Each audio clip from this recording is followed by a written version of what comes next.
Hi, so today I'm with Eric, who's picking up his brand new MG Cyberster. He's always been interested in soft tops, so we're going to speak to him today and find out why the Cyberster was the one he decided to choose for his latest car. Eric, it's great to see you. You've ordered a Cyberster and you're picking it up today. Forgive me asking, how old are you? 84. 84, okay, 84 years young, and this isn't going to be the first soft top that you've had, is it? No, it's really a long line of mainly two-seater soft tops. Okay, and so would you say you're a bit of a car guy? It sounds like you've been into your cars, you've not just a mode of transport. Yeah, well, the first time I tried an MG, it was a white one with red upholstery. Driving that really hooked me on the two-seater convertibles. It was really great to get in the car with the soft top down and drive up to the lakes and then go walking in the lakes. So I used to go up every weekend, and I'd put about 24,000 miles on my MG every single year. So it soon clocked up miles. So your first soft top was an MG then? Yeah, the first one was a 63 MG. By those standards, it was supposed to be fast at 11.9 seconds to 0 to 60. So now when I look back, I think every ordinary hatchback can sort of do. Well, that's it, yeah. I mean, it's hard to find a car that takes as long as like 12 seconds to accelerate to 60 now, isn't it? Because most of them are a lot faster. It's, in some ways, that the more basic it was, you know, the more raw the experience, it felt more of a driver's car in that sense. Yeah, well, the second one got a bit more civilised, but that increased the 0 to 60 time to 12.9 seconds then. So anyway, from then on, I had to have a series of family saloons, the family convertibles. But of course, when the family left home, I sort of reverted back, and I had 3 MX-5s. The last one was the 2-litre one with the automatic transmission. And then I had a CRX with the... the Del Sol with the roof that removed back, was it? Yeah, well, it was an automatic, so you didn't get an electric roof. You had to manually pick it up and put it in the boot. But that was quite a nice car. I did about 64,000 miles in that. I had a Porsche Boxster, which I imported from Sweden, an English spec right-hand drive model, which saved me about £8,000. After a while, I got bored with that, so I sold that privately.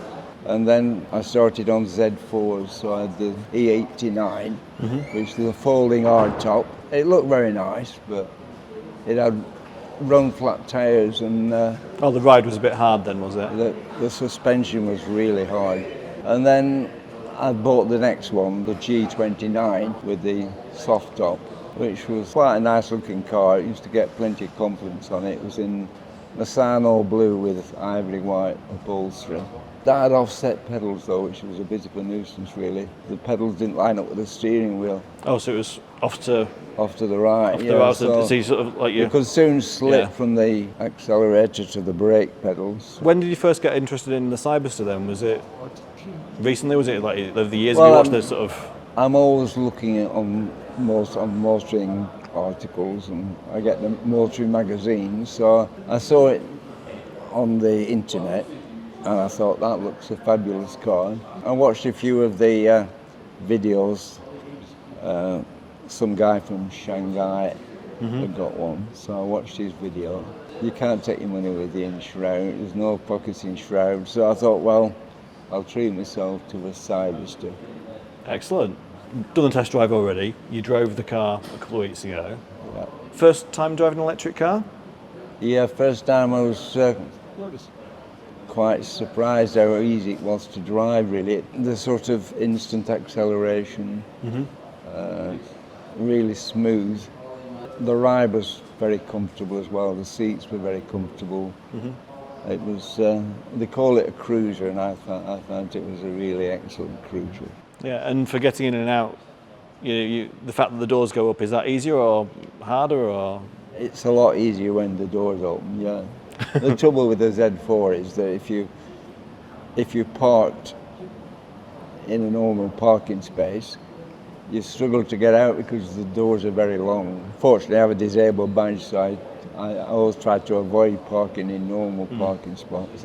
especially with these SUVs that you've got now, because They're the full width of the space, aren't they? good job we have all these built-in safety features. Yeah, it's got the rear cross-traffic alert and cameras all round and everything on this, so that's helping, I suppose. Yeah. So, I mean, I think it's great that you've obviously you've loved soft tops all the way through for the last 60 years. Your first soft top was an MG. Yeah. Your new one is an MG. It'll probably be the last one. Well, I don't want to say that because you're in rude health at the moment, to be fair. You're doing very well. But certainly this one, I think, will do you very nicely for the next few years. Your first MG was Old English White. Yeah. And this one you've ordered now is New English White. So it's quite fitting as well. Yeah, it looks very much the same colour as the Old English White. Mm-hmm. And that had red leather upholstery, so that's why I chose it, really, sort of reminiscing and... yeah, a homage to your first I thought I may as well go with what I had originally.